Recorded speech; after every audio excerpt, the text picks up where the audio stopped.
Menko Bidang Hukum, HAM, Imigrasi, dan Pemasyarakatan Yusril Iza Mahendra menilai pelimpahan 3 perkara dugaan tindak pidana korupsi yang menjerat ex-Jampitsus Febri Ardiansyah dapat mempercepat proses penegakan hukum. Pasalnya, kewenangan Polri terbatas pada penyelidikan dan penyidikan saja.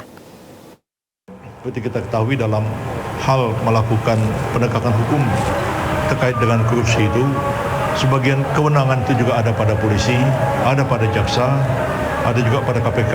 Tiga-tiga institusi ini sama-sama memiliki kewenangan dalam melakukan penyidikan korupsi. Hanya bedanya kalau polisi hanya melakukan penyelidikan dan penyidikan, jaksa bisa melakukan penyidikan, penuntutan, KPK juga sama, penyelidikan, penyidikan, dan penuntutan. Dalam kasus dugaan terjadinya tindak pidana yang melibatkan pimpinan yang sekarang sudah mengundurkan diri dari kejaksaan, memang diperlukan satu sikap ekstra hati-hati.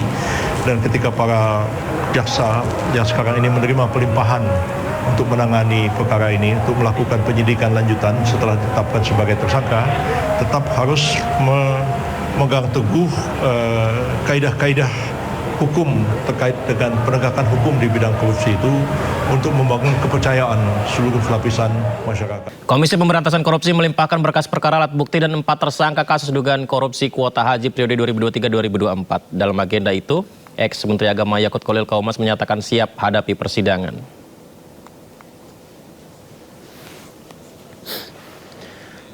Yakut tiba di Gedung Merah Putih KPK pukul 9 pagi mengenakan rompi tahanan dan borgol di tangan. Dirinya kembali menjalani pemeriksaan setelah masa pembantaran selesai. Di kesempatan ini Yakut yang juga didampingi oleh kuasa hukumnya menegaskan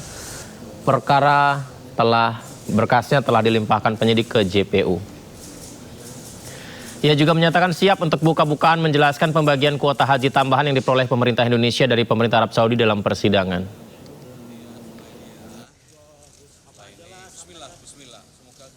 Ya Gus, ada yang mau disampaikan Gus? Gimana Gus? Ya Alhamdulillah udah P21 hari ini. Dan insya Allah kita akan segera menghadapi persidangan agar terbuka mana yang benar, mana yang salah. Ya tadi Gus menyatakan bahwa akan mengungkap itu apa yang mau diungkap? Ya apa yang belum terungkap nanti di persidangan ya. Maksudnya mau dibongkar itu gimana Gus? Nanti di persidangan ya Mas ya, sabar. Bedanya di sini sama persidangan nggak beda-beda amat Gus. Ya nanti dilihat. Bismillah. Ya, bantahan dan akan mengungkap semuanya di persidangan. Juga hal yang sama disampaikan Bupati Pati nonaktif Sudewo. Sudewo membantah menerima suap senilai 700 juta rupiah dalam proyek pembangunan jalur rel Dirjen Perkeretaapian Kementerian Perhubungan. Inilah sidang lanjutan dugaan korupsi Bupati Pati nonaktif Sudewo kembali digelar di Pengadilan Tipikor Semarang, Jawa Tengah. Petugas mengawal ketat jalannya persidangan.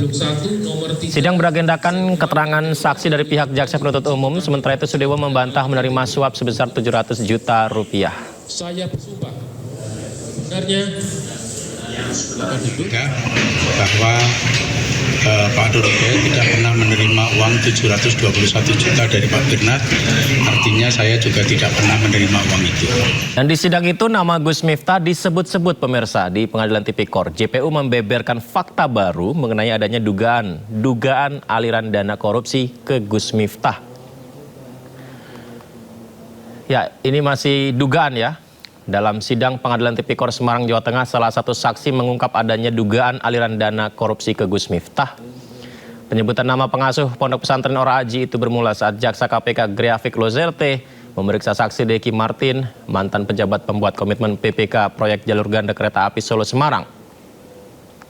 JGSS fase 1 yang juga terpidana dalam perkara itu. Nama Gus Miftah disebut diduga menerima aliran dana proyek sebesar 100 juta rupiah. Dan informasi ini menjadi catatan terkait aliran uang sampai sejauh mana. Jaksa KPK akan melamporkannya ke pimpinan untuk menindaklanjuti tentang adanya dugaan aliran uang itu. Nah, dari sana kita dapat informasi bahwa uang-uang itu beredar sampai jauh. Salah satunya kepada Gus Miftah. Senilai kurang lebih berapa tadi? 100 juta ya? 100 juta rupiah. Semoga itu jadi catatan kita semua bahwa uangnya mengalir sampai jauh. Terkait tindakan apa yang kami lakukan, kami belum bisa memutuskan hari ini, kami akan lapor ke pimpinan. DPR menargetkan rancangan undang-undang perampasan aset rampung dibahas dan disahkan pada tahun ini. Pasalnya, belit regulasi itu telah masuk ke dalam prolegnas prioritas 2026. Yang Ya, DPR menegaskan jajarannya terus melanjutkan pembahasan RUU perampasan aset khususnya di Komisi 3. Pembahasan dilakukan dengan melakukan berbagai rapat dengar pendapat umum. Tujuannya untuk menjaring masukan-masukan dari berbagai pihak, terutama stakeholder terkait dengan RUU itu. Pemirsa, tekad DPR ini sekaligus menepis kabar bahwa RUU perampasan aset dihentikan. Isu yang beredar di masyarakat itu tidak benar, bahwa DPR menolak terkait dengan pembahasan RUU perampasan aset. Sampai hari ini DPR terus melakukan pembahasan terkait dengan RUU perampasan aset, khususnya di Komisi 3, dengan melakukan berbagai RDPU maupun public hearing yang dilakukan oleh Komisi 3 DPR RI terkait dengan masukan-masukan dari berbagai pihak, terutama stakeholder yang terkait dengan RUU tersebut. Seperti kemarin Komisi 3 melakukan RDPU itu dengan Pradi dan yang lain-lain. Jadi sekali lagi, RUU perampasan aset ini dalam proses pembahasan di DPR melalui Komisi 3 DPR RI. Itu juga masuk dalam daftar prolegnas prioritas. Kita akan berupaya maksimal di tahun ini kita selesaikan. Tadi berita kita ada hubungannya tentang FBI ya. Apa hubungannya dengan FBI? Jadi ternyata polisi menggandeng Federal Bureau of Investigation atau FBI hingga Secret Service AS dalam mengusut 3 kasus korupsi yang menyeret mantan Jampitsus Kejagung Febri Adriansyah. Wow, menyeret atau mengajak kerjasama FBI. Ya, sejumlah personel FBI dan Secret Service Amerika Serikat hadir di gedung Ditreskrimum Polda Metro Jaya. Jadi pemirsa, keterlibatan FBI dan Secret Service Amerika ini untuk mengecek barang bukti dolar yang disita polisi. Pemeriksaan berlangsung selama sekitar 4 jam sebelum barang bukti dibawa penyidik ke Kejaksaan Agung.